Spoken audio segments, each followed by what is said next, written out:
నమస్తే, నేను మీ Satish. YCP for sale, భారీ ఆఫర్లు, మంచి బహుమతులు. ఇదే ఆంధ్రప్రదేశ్ రాజకీయ వర్గాల్లో ఈ రోజున చాలా విస్తృతంగాను అందులోనూ ఆసక్తికరంగా జరుగుతున్నటువంటి చర్చ. అదేమిటి, ఆల్రెడీ ఎన్నికలు దగ్గర పడతా ఉన్నాయి. అన్ని రాజకీయ పార్టీలు ఏ విధంగా ఎన్నికలకు వెళ్ళాలి అనేటువంటి వ్యూహాలు అంటే ప్రణాళికలు సిద్ధం చేసుకుంటూ ఉన్నారు. అలాగే జగన్మోహన్ రెడ్డి గారు కూడా ఈ రోజున ఆ పార్టీలో ఎన్నో మార్పులు చేర్పులు చేస్తూ ఎన్నికలకి వ్యూహాలు రచించుకుంటూ ఆయన ప్రతిపక్షాలని చిత్తుగా ఓడించేందుకు ఎన్నో ఎత్తులు వేసుకుంటున్నట్టుగా ఆయన బిజీగా ఉంటే, మరి YSR Congress party for sale అని చెప్తానండి సతీష్ అనేటువంటి అనుమానాలు అయితే కలగచ్చు. కానీ నేను చెప్తున్నదైతే కనుక అక్షరాల వాస్తవం. ఈ వీడియో పూర్తిగా చూస్తే ఏ విధంగా YSR Congress party for sale అంటే వైసీపీ ఫర్ సేల్ అని చెప్తా ఉన్నాం. మరి ఆ భారీ ఆఫర్లు ఏమిటి, మంచి బహుమతులు అని చెప్తా ఉన్నాం. మరి ఏం బహుమతులు జగన్మోహన్ రెడ్డి గారు తమ పార్టీ నాయకులకి అంటే రేపు ఎన్నికల్లో పోటీ చేయబోతున్నటువంటి అభ్యర్థులకి ఇవ్వబోతా ఉన్నారు అనేటువంటిది అంతా కూడా మీకు స్పష్టత వస్తుంది. కాబట్టి ఖచ్చితంగా ఎక్కడ స్కిప్ చేయకుండా ఈ వీడియో పూర్తిగా చూడండి. అలాగే ఈ వీడియో పైన మీ అభిప్రాయాన్ని కూడా కామెంట్ సెక్షన్లో మెన్షన్ చేయండి. మరి ప్రధానంగా వైసీపీ ఫర్ సేల్ అని చెప్పుకున్నాం కదా, దానికి కారణాలు ఏమిటి? మీ పిల్లలు ఇంటర్మీడియట్ మరియు ఎంసెట్ చదువుతూ సబ్జెక్ట్స్ లో కన్ఫ్యూజ్ అవుతున్నారా? కాన్ఫిడెన్స్ లెవెల్ తక్కువగా ఉందా? రిపీటెడ్ మిస్టేక్స్ చేస్తున్నారా? అయితే మీకోసమే ఉంది Rise app. 1 lakh question bank, performance analysis, online classes by experts, ఇంకా మరెన్నో ఫీచర్స్ తో మీ ముందుకొచ్చింది Rise the perfect guide. Description లో ఉన్న లింకును ఉపయోగించి సబ్స్క్రైబ్ అవ్వండి. ఏ విధంగా ఈ చర్చ జరుగుతూ ఉంది అని చూస్తే, ఈ రోజున వైఎస్ఆర్ కాంగ్రెస్ పార్టీలో చోటు చేసుకుంటున్నటువంటి పరిణామాలు చూస్తూ ఉన్నాం. ఆ పార్టీ దాదాపుగా ఖాళీ అయిపోతూ ఉంది. ఆళ్ల రామకృష్ణారెడ్డి జగన్మోహన్ రెడ్డికి అత్యంత నమ్మకస్తుడు, అత్యంత దగ్గర వ్యక్తి. అలాంటి వ్యక్తి కూడా ఈ రోజున జగన్మోహన్ రెడ్డి నిజస్వరూపం చూసిన తర్వాత, అంటే ఆయన అధికారంలోకి వచ్చే వరకు కూడా ఆయన అధికారంలోకి రావడానికి ఎంతగానో కృషి చేశారు. అధికారంలోకి వచ్చిన తర్వాత ఆంధ్రప్రదేశ్ నాశనం చేయడానికి జగన్మోహన్ రెడ్డి కంకణం కట్టుకుంటే దాంట్లో శక్తి వంచన కాదు, శక్తిని మించి ఎంతగానో భాగస్వామ్యుడయ్యాడు. అలాంటి వ్యక్తి కూడా ఈ రోజున జగన్మోహన్ రెడ్డి నిజస్వరూపం అధికారంలోకి వచ్చాక ఈ 5 ఏళ్ళు చూసి, ఇంకా నీతో పాటు మేం ప్రయాణం చేయలేము, అంటే పచ్చిగా చెప్పాలంటే నీతో కలిసి కాపురం చేయడం నా వల్ల కాదు అని చెప్పేసి ఆళ్ల రామకృష్ణారెడ్డి కూడా ఓ దండం పెట్టి జగన్మోహన్ రెడ్డి బయటికి వెళ్ళిపోయాడు. అలాగే ఆయన ఏదో తాజాగా ప్రెస్ మీట్ పెట్టి జగన్మోహన్ రెడ్డి నువ్వేమన్నా పెద్ద ముఖ్యమంత్రి అయితే నువ్వేమన్నా పెద్ద అదా ఇదా అంటూ కూడా ఏదో మాట్లాడాడు. సరే, ఈ అంశాలు పక్కకు పెడితే ఈ రోజున వైఎస్ఆర్ కాంగ్రెస్ పార్టీలో ఆళ్ల రామకృష్ణారెడ్డి తోటి మొదలైనటువంటి పరంపర దాదాపు ఆ పార్టీ ఖాళీ అయిపోతా ఉంది. మరి ఖాళీ అయిపోతున్నటువంటి ఈ క్రమంలో జగన్మోహన్ రెడ్డి ఏం చేస్తా ఉన్నాడు? మరి ఎవరెవరైతే ఆ పార్టీని వీడి వెళ్ళిపోతా ఉన్నారో అక్కడ కొత్త వాళ్ళని నిలబెట్టాలి కదా. అంటే గత ఎన్నికల్లో చూసుకుంటే 151 మంది గెలిచారు వైఎస్ఆర్ కాంగ్రెస్ పార్టీ గుర్తు మీద. అందులో జగన్మోహన్ రెడ్డిని పక్కన పెడితే 150 మంది. ఆ 150 మందిలో దాదాపు 80% అంటే 120 మందికి టికెట్లు ఇవ్వడం లేదు అని చెప్పేసి జగన్మోహన్ రెడ్డి చెప్పేశాడు. అందులోనూ పైపెచ్చి ఇంకో 30 మందికి స్థాన చలనాలు, అంటే ఈ నియోజకవర్గంలో ఇప్పటి వరకు ప్రాతినిధ్యం వహిస్తున్నటువంటి వాళ్ళని ఇంకో చోట ఎక్కడికో వేయటం, అక్కడ చేస్తున్న వాళ్ళని ఇంకో మూల ఎక్కడో వేయడం, ఈ జిల్లాలో ఈ నియోజకవర్గంలో ఉన్న వాళ్ళని పక్క జిల్లాలోనో లేదంటే ఇంకో జిల్లాలో ఎక్కడో వాళ్ళని అకామిడేట్ చేయడం, ఈ విధంగా ట్రాన్స్ఫర్లు చేస్తున్నట్లుగా. సహజంగా ఎన్నికలకి ముందు ఎన్నికల కమిషను అధికారులకు ఇలాంటి ట్రాన్స్ఫర్లు పెడుతుంది. అంటే ఒక 3 ఏళ్లకు పైగా ఒకే చోట పనిచేస్తూ ఉంటే ఆ అధికారులని అక్కడి నుంచి ట్రాన్స్ఫర్లు చేస్తూ ఉంటుంది. కానీ జగన్మోహన్ రెడ్డి అదేమిటో 5 ఏళ్ల పాటు వాళ్ళ నియోజకవర్గానికి ప్రాతినిధ్యం వహించి వాళ్ళు అక్కడ ప్రజలతో కలిసిపోయి ఇంత ఇదిగా పని చేశారో చేయలేదో అది ప్రజలకి తెలుసు, రాష్ట్రంలో అందరికీ తెలుసు. కానీ ఈ 5 ఏళ్ళు ఆ నియోజకవర్గంలో ఆయన ఏదో ఆ పార్టీ కోసం కృషి చేసి పనిచేస్తే ఈ రోజున ఆ వ్యక్తిని తీసుకెళ్ళి ఇంకో జిల్లాలో ఇంకో మూల ఎక్కడో పడేస్తున్నాడు, ట్రాన్స్ఫర్లు చేస్తున్నాడు. ఇది అర్థం కాక చాలామంది ఆ పార్టీ తరఫున పోటీ చేయడానికి కూడా ఆసక్తి కనబరచట్లేదు. దీంతో జగన్మోహన్ రెడ్డికి ఆల్మోస్ట్ ఆ పార్టీలో ఒక సంక్షోభం అనేటువంటిది కనిపిస్తూ ఉంది.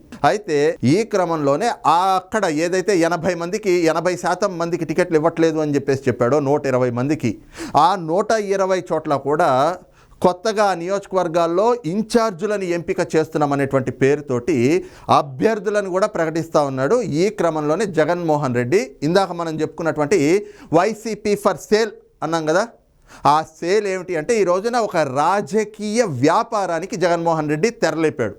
మరి ఆ వ్యాపారాన్ని ఎలా చేస్తూ ఉన్నాడు, అందులో మరి ఆఫర్లు ఏమిటి, అలాగే వాళ్ళకి ఇచ్చేటువంటి ఊహించని బహుమతులు ఏమిటి అనేటువంటి అంశానికి వస్తే ముఖ్యంగా ఎమ్మెల్యేలు అంటే అసెంబ్లీ స్థానానికి పోటీ చేయాలి అనుకునేటువంటి ఆశావాహులు ఒక్కొక్కళ్ళు కూడా పార్టీకి 30 నుంచి 40 కోట్ల రూపాయలు ముందే జగన్మోహన్ రెడ్డి దగ్గర డిపాజిట్ పెట్టాలి. నియోజకవర్గాల్లో ఎమ్మెల్యే అభ్యర్థిగా వైఎస్ఆర్ కాంగ్రెస్ పార్టీ తరఫున పోటీ చేయాలి అంటే ఒక్కొక్క అభ్యర్థి నియోజకవర్గాల ఆధారంగా, అంటే ఒకవేళ మంచి నియోజకవర్గాలు అంటే ఈ రోజున కుప్పం నియోజకవర్గము, లేకపోతే మంగళగిరి నియోజకవర్గము, గన్నవరము, ఇలాంటి నియోజకవర్గాలు ఉంటాయి కదా. ఇలాంటి నియోజకవర్గాలను చూసుకున్నప్పుడు ఆ నియోజకవర్గాల వారీగా రేట్లు అనేది ఫిక్స్ చేస్తూ ఉంటాడు. ఆ లెక్కలో 30 నుంచి 40 కోట్ల రూపాయలు ముందే జగన్మోహన్ రెడ్డి దగ్గర ఒక్కొక్క ఎమ్మెల్యే అభ్యర్థి కూడా డిపాజిట్ చేయాలి. ఇది కాకుండా ఎంపీ స్థానాలు 25 ఎంపీ స్థానాలు ఉన్నాయి కదా, ఆ ఎంపీ స్థానాలకి పోటీ చేయాలి అనుకునేటువంటి ఆశావాహులు ఎవరైతే ఉంటారో వాళ్ళు ఒక్కొక్కళ్ళు కూడా, అంటే ఒక్కొక్క ఎంపీ అభ్యర్థి కూడా, అభ్యర్థి అంటే ఆశావాహుడు, దాదాపుగా 180 కోట్ల రూపాయలు, దాదాపుగా కూడా కాదు అక్షరాల 180 కోట్ల రూపాయలు ముందే జగన్మోహన్ రెడ్డి దగ్గర డిపాజిట్ పెట్టాలి. మరి ఇది కాకుండా ఇంకొకటి ఏంటి, వాళ్ళకు ఉండేటువంటి అదనపు బెనిఫిట్, భారీ ఆఫర్ అని చెప్పుకున్నాం కదా. ఆ ఆఫర్ ఏమిటి అంటే ఈ 40 కోట్లు డిపాజిట్ చేస్తే జగన్మోహన్ రెడ్డి ఏమైనా ఆ డబ్బులు తమ వాలంటీర్ వ్యవస్థ లేదంటే ఇంకో వ్యవస్థలు ఏవేవో పెట్టుకున్నాడు కదా, దిక్కుమాల వ్యవస్థలన్నీ కూడా, వాళ్ళతోటి డబ్బులు పంచిస్తాడా, ఏం చేస్తాడు అంటే అవేం కాదు. ఆ డిపాజిట్ పెట్టేవన్నీ జగన్మోహన్ రెడ్డి దగ్గర డిపాజిట్ పెట్టాలి. నియోజకవర్గాల్లో ఖర్చు పెట్టుకునేది వేరేగా ఖర్చు పెట్టుకోవాలి. ఇప్పుడు ఒకవేళ అసెంబ్లీ స్థానానికి పోటీ చేస్తున్నటువంటి అభ్యర్థి ఉన్నాడు అనుకుందాం, అతను 40 కోట్లు జగన్మోహన్ రెడ్డి దగ్గర డిపాజిట్ పెట్టడంతో పాటు వాళ్ళకి ఈయన ఇస్తున్నటువంటి ఆఫర్ ఏమిటి అంటే నువ్వు నీ నియోజకవర్గంలో అదనంగా నువ్వు కూడా ఖర్చు పెట్టుకోవాలి. అక్కడ 20 కోట్లు ఖర్చు పెడతావా, 30 కోట్లు ఖర్చు పెడతావా, అక్కడ ఎంత ఖర్చు అవుతుందో ఆ ఖర్చు అంతా నువ్వే చూసుకోవాలి. ఇది కాకుండా నీకు ఇంకొక ఆఫర్ కూడా ఉంది. ఏమిటది అంటే ఖచ్చితంగా ఆ అభ్యర్థులు ముందే ఒక అగ్రిమెంట్ మీద సంతకం పెట్టాలి. ఏమిటా అగ్రిమెంట్ అంటే నీ నియోజకవర్గంలో నువ్వు ఎప్పుడు ఏ సభలు పెట్టినా, ప్రెస్ మీట్లు పెట్టినా ప్రతిసారి కూడా చంద్రబాబు నాయుడిని, నారా లోకేష్ని, పవన్ కళ్యాణ్ని, ఈ ముగ్గురిని కూడా పచ్చి బూతులు తిట్టాలి. ఇదే మీకు ఇస్తున్నటువంటి ఆఫర్లు. మరి వీటికి గాను బహుమతులు ఏమిటి? మరి ఖచ్చితంగా వాళ్ళందరికీ టికెట్లు ఇస్తారా అంటే లాస్ట్ మినిట్ వరకు ఏమీ చెప్పడు. ఇప్పుడు నిన్ను నియోజకవర్గ ఇన్ఛార్జిగా, ఆ అసెంబ్లీ నియోజకవర్గానికి ఇన్ఛార్జ్గా నిన్ను ప్రకటిస్తున్నాం, నువ్వు 40 కోట్లు ఖర్చు ఇక్కడ డిపాజిట్ పెడతావు, ఇంకో 30-40 కోట్లు నియోజకవర్గంలో నువ్వే అభ్యర్థినని చెప్పుకుని తిరుగుతావు. కానీ లాస్ట్ మినిట్కి వచ్చేటప్పటికి ఐపాక్ సంస్థ లేదంటే ఒక పిలక సంస్థ, ఎలక సంస్థ, ఏదో ఒక సంస్థ వచ్చింది, అక్కడ వాళ్ళు ఏ అభ్యర్థి పేరు బాగుంటుంది అని వాళ్ళు ప్రపోజ్ చేస్తారో వాళ్ళకి టికెట్ ఇస్తాం. అది నీకు ఊహించని ట్విస్ట్. ఎందుకంటే నీకు లాస్ట్కి నువ్వు ఇంత ఖర్చు పెట్టుకున్నాక కూడా టికెట్ వస్తుందో లేదో తెలియదు. అలాంటి ఒక డైనమాలో పెట్టేస్తున్నాడు. ఇది Jaganmohan Reddy YCP for sale అని చేస్తుంది. ఇక ఎంపీలకు కూడా చూస్తే 180 కోట్లు డిపాజిట్ పెడితే మరి ఎంపీగా టికెట్ ఇచ్చేస్తారా? మరి వాళ్ళే రేపు అభ్యర్థులుగా గెలిచేస్తారా అంటే లేదు. 180 కోట్లు జగన్మోహన్ రెడ్డి దగ్గర డిపాజిట్ పెట్టాలి. అది కాకుండా నియోజకవర్గానికి 10 కోట్లో 20 కోట్లో మళ్ళీ అదనంగా వాళ్ళు ఖర్చు పెట్టుకోవాలి. ఖర్చు పెట్టి వాళ్ళు అక్కడ నియోజకవర్గాల్లో కూడా పంచాలి. ఇవి కాకుండా వాళ్ళకు కూడా సేమ్ ఆఫర్ అప్లై. ఏమిటా ఆఫర్ అంటే వాళ్ళు నిత్యం ప్రెస్ మీట్లు పెట్టాలి, బహిరంగ సభల్లోకి వెళ్ళాలి. బహిరంగ సభలకు వెళ్ళిన ప్రతిసారి కూడా చంద్రబాబు నాయుడు గారిని, నారా లోకేష్ గారిని, పవన్ కళ్యాణ్ గారిని, ఈ ముగ్గురిని కూడా బూతులు తిట్టాలి. మరి ఇంత బూతులు తిట్టి ఇంత చేసిన తర్వాత రేపు ఎన్నికల నాటికి ఈ 180 కోట్లు ఇక్కడ డిపాజిట్ పెట్టి ఇంకో నియోజకవర్గానికో 10 కోట్లు 20 కోట్ల కింద ఎంపీ అభ్యర్థి కాబట్టి సరే 10 కోట్లు అనుకుందాం. నియోజకవర్గానికి 10 కోట్ల కింద పార్లమెంట్ కాన్స్టిట్యుయెన్సీ అంటే 7 నియోజకవర్గాలు ఉంటాయి. 7 10 70 కోట్లు. ఇదో 180, ఏదో 70 అంటే 250 కోట్లు ఖర్చు పెట్టాక టికెట్ ఇస్తారా అంటే నమ్మకం లేదు.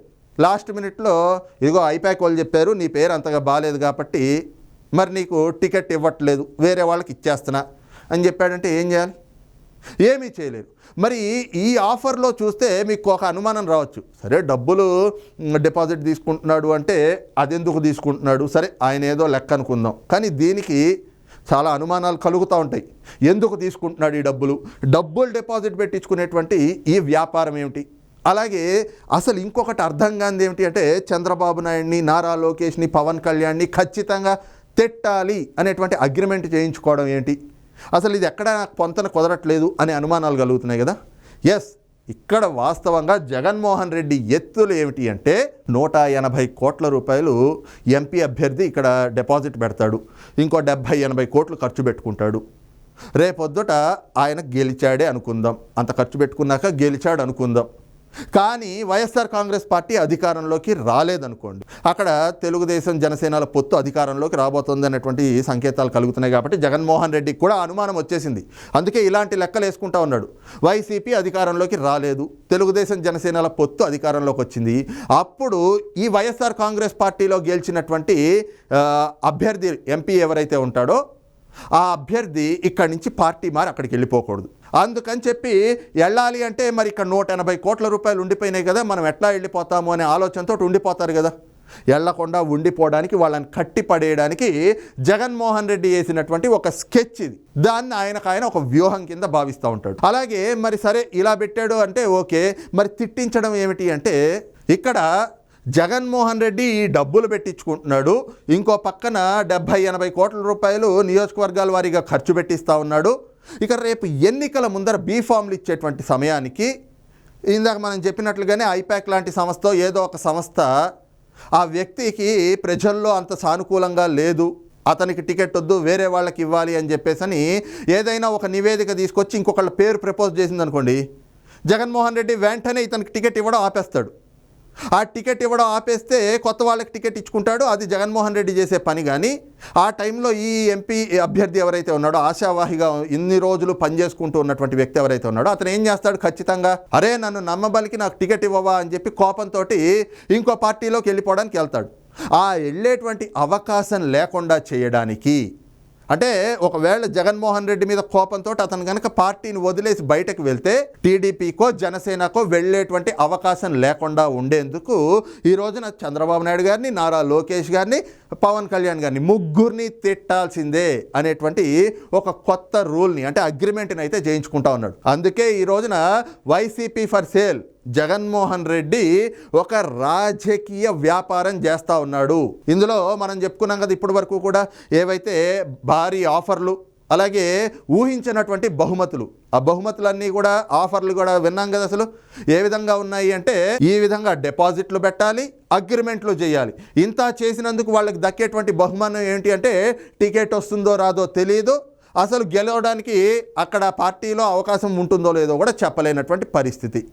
ఇంకో పక్కన వాళ్ళకి రాజకీయంగా వేరే పార్టీల్లోకి వెళ్ళేటువంటి అవకాశం లేకుండా మిగతా పార్టీలన్నీ కూడా గేట్లు మూసేసేటువంటి ప్రక్రియకు జగన్మోహన్ రెడ్డి వాళ్ళందరికీ కూడా రాజకీయ భవిష్యత్తుని, అంటే వాళ్ళ చేజేతుల వాళ్ళ రాజకీయ భవిష్యత్తుని సమాధి చేయించుకునేటువంటి ప్రక్రియనైతే కనుక జగన్మోహన్ రెడ్డి చేస్తూ ఉన్నాడు. అందుకే ఈ రోజున రాజకీయ విశ్లేషకులు కూడా ఈ రోజున వైఎస్ఆర్ కాంగ్రెస్ పార్టీలో చోటు చేసుకుంటున్నటువంటి పరిణామాలను చూసి జగన్మోహన్ రెడ్డి ఆ పార్టీని అమ్మకానికి పెట్టేశాడు. అందుకే వైసీపీ ఫర్ సేల్ అని అయితే కనుక చర్చించుకుంటున్నటువంటి పరిస్థితి అక్కడ నెలకొని ఉంది.